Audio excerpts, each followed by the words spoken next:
Good morning, students. My name is Akash Tiwari and I welcome you all in today's class. Today we are continuing with our chapter, The Fundamental Unit of Life, chapter number 5 of class 9. So let's start.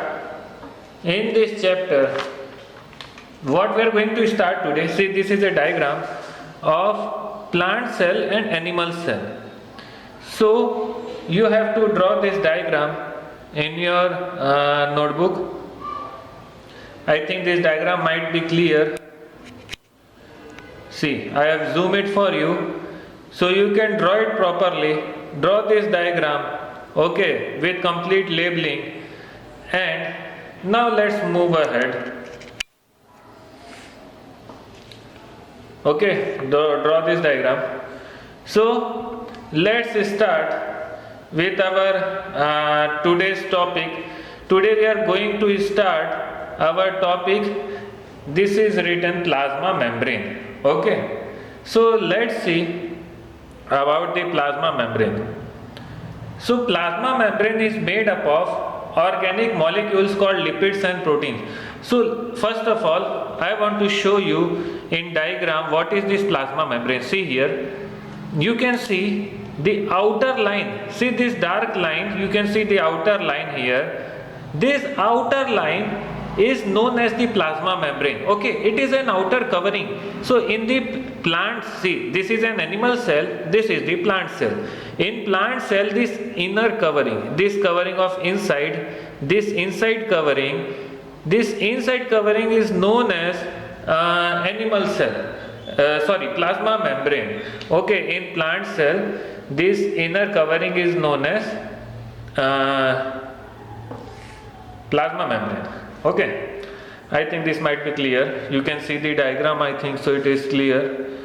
So let's start. What is this plasma membrane? See, you have seen here that plasma membrane is the outer covering which is protecting it from external environment.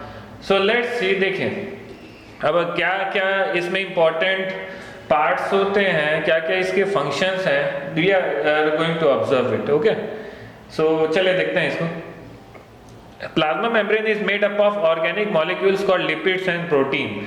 सो किसके बने हुए होते हैं ये, इसको याद रखिएगा कि ये लिपिड्स एंड प्रोटीन्स के बने हैं, इसीलिए ये बहुत ही ज़्यादा ठोस होते हैं, कड़क होते हैं. ठीक है, ये स्ट्रॉन्ग होते हैं. देखो, इन्हीं के थ्रू जो चीज़ें हैं ना वो अंदर और बाहर जाती हैं. कोई भी चीज़ अंदर आ रही है, कोई भी चीज़ बाहर जा रही है सेल के, तो वो सेल से जब अंदर आना है उसको, तो उससे प्लाज्मा मेम्ब्रेन से गुजरना पड़ेगा. तो प्लाज्मा मेम्ब्रेन एक तरह से रास्ते पर भी काम करता है. ठीक है, चीज़ों को ना रोकने के लिए भी काम करता है वो. चलिए अब आगे देखते हैं.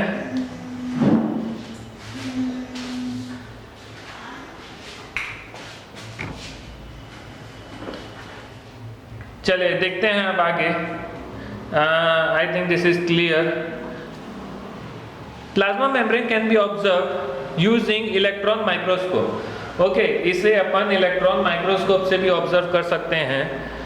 Flexibility of plasma membrane enables the cell to get in food and other material from its external environment. देखिए, मैंने अभी यही चीज़ बताया था आपको कि जो फ्लेक्सिबिलिटी जो रहती है प्लाज्मा मेम्ब्रेन की, इसी के कारण जो फूड है वो अंदर और बाहर जाता है.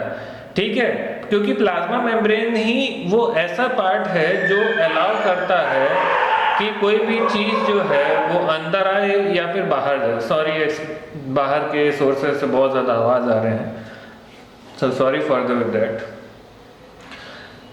तो देखिए आगे, such process of getting food and other material from its external environment is known as endocytosis.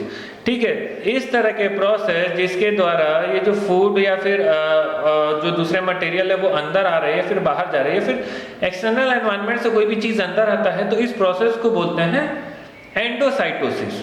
ठीक है, वर्ड याद रखिएगा, एंडोसाइटोसिस. अब आगे बढ़ते हैं. Next our topic cell wall. ठीक है, तो सबसे पहले डायग्राम में देख लेते हैं कि ये सेल वॉल कहाँ पे है.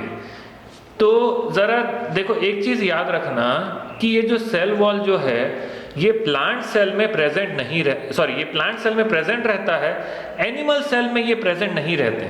ठीक है, बहुत इंपॉर्टेंट चीज़ें याद रखना। एनिमल सेल, ये जो स्ट्रक्चर है ये एनिमल सेल है, इस एनिमल सेल में आपको सेल वॉल नहीं मिलेंगे। ठीक है, सिर्फ और सिर्फ इस प्लांट सेल में ही मिलेगा। तो सेल वॉल कौन सा पार्ट है, ये देखिए, ये जो आउटर वाली जो लाइन है, ठीक है, ये देखिए, ये जो डार्क जो लाइन दिख रही है आउटर वाली, इसी को बोलते हैं सेल वॉल। ठीक है, ये रहा आपका सेल वॉल। ठीक है, ये वाली जो पार्ट है जो डार्क वाला, इसी को सेल वॉल कहते हैं। ठीक है, तो ये भी समझ में आ गया कि सेल वॉल भी एक तरह से आउटर कवरिंग है, लेकिन ये प्रेजेंट किस में रहता है, ये सिर्फ प्लांट में रहती है। तो cell wall is found in plant cell. ठीक है, अब देखते हैं next, cell wall are the rigid outer covering. तो सेल वॉल क्या है, रिजिड मतलब होता है ठोस, ठीक है, कड़क।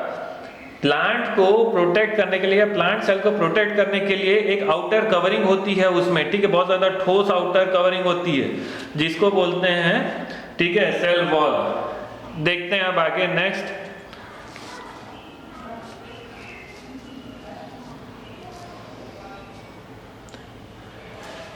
Cell wall lies outside the plasma membrane. ठीक है, तो सेल वॉल कहाँ पे होते हैं, ये आपको प्लाज्मा मेम्ब्रेन के बाहर पे मिलते हैं। ऑफ कोर्स, क्योंकि प्लाज्मा मेम्ब्रेन मैंने आपको प्लांट सेल में दिखाया कि जो अंदर वाली जो लाइन है वो है आपकी प्लाज्मा मेम्ब्रेन, और उसके बाहर पे जो डार्क वाली जो लाइन है, जो डबल लेयर है, ठीक है, वो है आपकी सेल वॉल। इसीलिए वो बोल रहा है कि it is lying outside the plasma membrane. Cell wall is mainly made up of cellulose, which is a complex substance and provide strength to the plant. ठीक है, तो सेल वॉल जो है ये सेल्यूलोज के बने हुए हैं, और देखो ये क्योंकि कॉम्प्लेक्स सब्सटेंस है तो ये स्ट्रेंथ प्रोवाइड करते हैं प्लांट्स में। ठीक है, इसको याद रखना। Next, when a living plant cell loses water through osmosis, there is a shrinkage of cells away from the cell. This phenomena is known as plasmolysis. देखिए, जब भी प्लांट सेल वाटर लूज करते हैं, देखो आप जानते हो कि वाटर जो है वो अंदर और बाहर कैसे होते हैं, ऑस्मोसिस के द्वारा। ठीक है, हमेशा कोई भी वाटर की जो लेवल है वो हायर कंसंट्रेशन से लोअर कंसंट्रेशन की तरफ फ्लो होता है। ठीक है, ऑफकोर्स जहां पे प्रेशर ज्यादा होगा वो हमेशा कम की तरफ ही फ्लो होगा ना, ये तो कॉमन सेंस वाली बात है। हमेशा पानी जहां भी प्रेशर ज्यादा होगा वो उसको ज्यादा तेजी से ढकेलेगा कम प्रेशर की तरफ, ताकि वो मेंटेन हो सके। So there is a shrinkage of cells. अब देखिए, जैसे ये देखो, बेस्ट एग्जांपल इसका बैलून है। कभी भी बैलून में पानी भरो, ठीक है, और उसके बाद अगर पानी बाहर निकलने लगता है तो क्या होता है, बैलून जो है वो धीरे धीरे सिकुड़ने लगता है। ठीक है, जब भी उससे हवा निकलता है, चलो हवा ही ले लो, पानी की जगह आप अगर हवा ही ले लो, ठीक है, अगर उसमें छेद हो जाए तो फिर वो धीरे धीरे बैलून सिकुड़ने लगता है। ठीक है, क्यों, क्योंकि उससे हवा जो है वो बाहर निकल रही होती है, जो है वो हवा अंदर से एक्सटर्नल एनवायरनमेंट में जा रहा है। उसी तरीके से सेल में जब भी किसी भी तरह का वाटर लॉस होता है तो वो हमेशा सेल के अंदर से बाहर की तरफ फ्लो होती है। ठीक है, इसी फिनोमिना को प्लाज्मोलिसिस कहते हैं। Cell wall prevent bursting of cells in hypotonic solution. तो सेल वॉल क्या करता है, वो उसे बर्स्ट होने से बचाता है। ठीक है, उसे फूटने से बचाता है। ठीक है, इन हाइपोटोनिक, ये तीनों क्या होते हैं, हाइपोटोनिक, हाइपरटोनिक, ये मैं आपको अगले लेक्चर में बताऊंगा। अब देखते हैं next, nucleus. What is nucleus? Nucleus has A double layered covering called nuclear membrane. ठीक है, न्यूक्लियस, अब देखो सबसे इंपॉर्टेंट तो पहला चीज न्यूक्लियस है कहाँ, पहले तो आप डायग्राम में देख लो।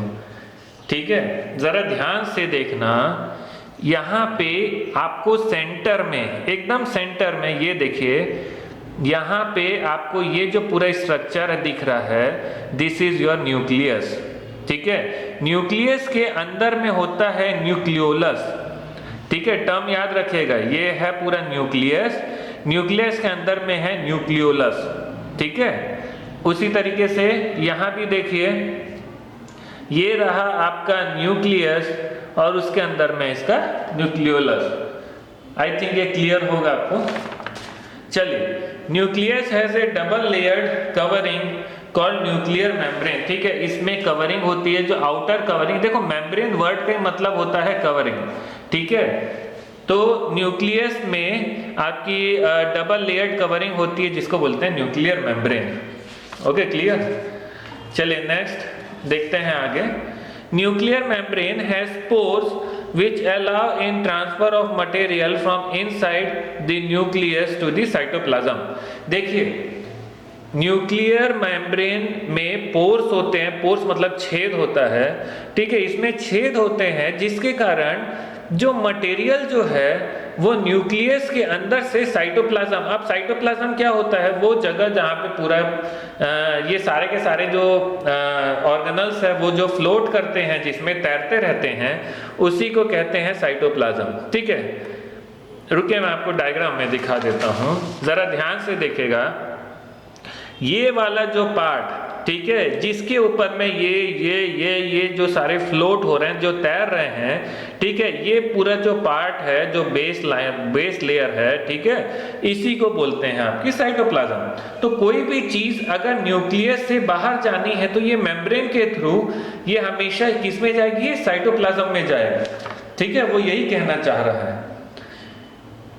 Nucleus contain chromosome which are rod shaped structure only when the cell is about to divide. देखें, जब भी सेल अपने आप को डिवाइड करने वाला जब रहता है तो देखो सबसे पहला चीज याद रखना कि न्यूक्लियस में ना क्रोमोसोम्स होते हैं। ठीक है, जो दिखते कैसे हैं, रॉड शेप के रहते हैं। आपने अगर डीएनए स्ट्रक्चर देखा हो तो वो ऐसे हेलिक्स टाइप के ना कुछ स्ट्रक्चर रहता है उसका। ठीक है, तो ये जो आपकी स्ट्रक्चर जो रहती है, ये आपकी क्रोमोसोम्स रहते हैं। ये तभी आपको दिखाई देंगे जब भी सेल जो है वो डिवाइड होता है।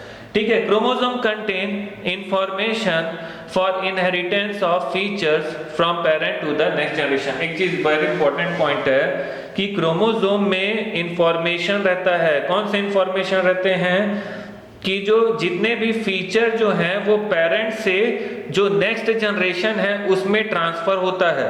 ठीक है, तो वो जो इंफॉर्मेशन है वो आपकी क्रोमोसोम्स के द्वारा कैरी की जाती है। They contain information in the form of DNA molecules. ठीक है, किस फॉर्म में आपको मिलेंगे, ये डीएनए मॉलिक्यूल्स। देखो, हमेशा इंफॉर्मेशन जो है क्रोमोसोम्स में इंफॉर्मेशन होती है। ठीक है, लेकिन वो किसके होती है, मतलब किस में होती है, किस फॉर्म में होती है, वो डीएनए के फॉर्म में होता है। What is DNA? ये एक न्यूक्लिक एसिड है। ठीक है, ये मॉलिक्यूलर स्ट्रक्चर है। ठीक है, जिसमें आपकी इंफॉर्मेशन जो है वो रहती है। याद रखना, इंफॉर्मेशन किस में होती है, वो होती है आपकी डीएनए में। ठीक है, लेकिन वो पूरा के पूरा स्ट्रक्चर जो है वो किसका रहता है, क्रोमोसोम का। क्रोमोसोम के अंदर में डीएनए होते हैं। ठीक है, in some organism like bacteria nuclear membrane is absent. किसी देखो, ये थोड़ा इंपॉर्टेंट पॉइंट है कि कुछ ऐसे ऑर्गेनिज्म है जिसमें न्यूक्लियर मेम्ब्रेन जो है वो एब्सेंट रहते हैं। तो इसका मतलब ये नहीं कि इसमें न्यूक्लियस नहीं होगा, इनमें न्यूक्लियस होती है। लेकिन अब देखो, न्यूक्लियर मेम्ब्रेन अगर एब्सेंट है तो इसका रोल कौन प्ले कर रहा है, तो उसका रोल प्ले करता है न्यूक्लिक एसिड। ठीक है, याद रखना इसको। जिन ऑर्गेनिज्म में, खासकर जो छोटे छोटे जो यूनिसेल्युलर ऑर्गेनिज्म होते हैं, जिनकी जो बॉडी स्ट्रक्चर है बहुत ज्यादा सिंपल होती है, उसमें आपकी जो न्यूक्लियर मेम्ब्रेन एब्सेंट होती है, उनके पास न्यूक्लिक एसिड होता है। इसका मतलब अगर न्यूक्लियर मेम्ब्रेन एब्सेंट है, इसका मतलब ये नहीं कि उनमें कोई स्ट्रक्चर नहीं होगा, उनमें न्यूक्लिक एसिड रहता है। ठीक है, this type of region which contain only nucleic acid is called nucleoid। ठीक है, एक नया टर्म आ गया, क्या, न्यूक्लियोइड। क्या होता है न्यूक्लियोइड? कि वो रीजन जिसमें सिर्फ न्यूक्लिक एसिड होते हैं, ठीक है, उस रीजन को बोलते हैं न्यूक्लियोइड। अब देखिए, अब ऑर्गेनिज्म में आते हैं। जो ऑर्गेनिज्म के पास न्यूक्लियर मेम्ब्रेन नहीं होती है उनको क्या बोलते हैं, प्रोकैरियोट। इसका मतलब है कि ना, इसमें जो बॉडी जो रहती है वो बहुत ज्यादा सिंपल बॉडी रहती है, ज्यादा कॉम्प्लेक्स नहीं रहता। देखो, ह्यूमन बॉडी जो है वो सबसे कॉम्प्लेक्स बॉडी मानी जाती है, सबसे हार्ड बॉडी। ठीक है, जिसका स्ट्रक्चर बहुत ज्यादा हार्ड है। लेकिन जो सिंपल ऑर्गेनिज्म जैसे बैक्टीरिया वगैरह हो गए, इनकी बॉडी बहुत ज्यादा सिंपल रहती है, ठीक है, इसीलिए इनमें ना न्यूक्लियर मेम्ब्रेन नहीं होते हैं इनके सेल में, किसमें, ऑर्गेनिज्म में नहीं, सेल की बात कर रही है, ठीक है, इनके सेल में ये नहीं होते हैं, ठीक है, इसीलिए इसको प्रोकैरियोट कहते हैं। क्या कहते हैं? प्रोकैरियोट। देखो नया टर्म आ रहा है, तो इसमें देखो मीनिंग रहता है एक्चुअल में हर एक टर्म का, यहाँ मैंने लिख दिया है। प्रो मतलब होता है प्राइमरी, कैरियोट मतलब होता है न्यूक्लियस, ठीक है, तो ये क्या हो गया, प्राइमरी न्यूक्लियस के बारे में बता रहा है। वो ऑर्गेनिज्म जो बहुत ही ज्यादा सिंपल स्ट्रक्चर वाले रहते हैं, ऑर्गेनिज्म हुज सेल है न्यूक्लियर मेम्ब्रेन। अच्छा, अब जिसमें न्यूक्लियर मेम्ब्रेन है उसको क्या बोलते हैं? यूकैरियोट, ठीक है, जो सेकेंडरी लेवल वाले या फिर जो कॉम्प्लेक्स बॉडी स्ट्रक्चर वाले जो ऑर्गेनिज्म रहते हैं उनको बोलते हैं आपके यूकैरियोट्स, ठीक है। सो यहां से आपका न्यूक्लियस पर खत्म हो गया। तो आज हमने प्लाज्मा मेम्ब्रेन, सेल वॉल और न्यूक्लियस देखा, ठीक है, बाकी अब नेक्स्ट वीडियो में देखें। Thank you.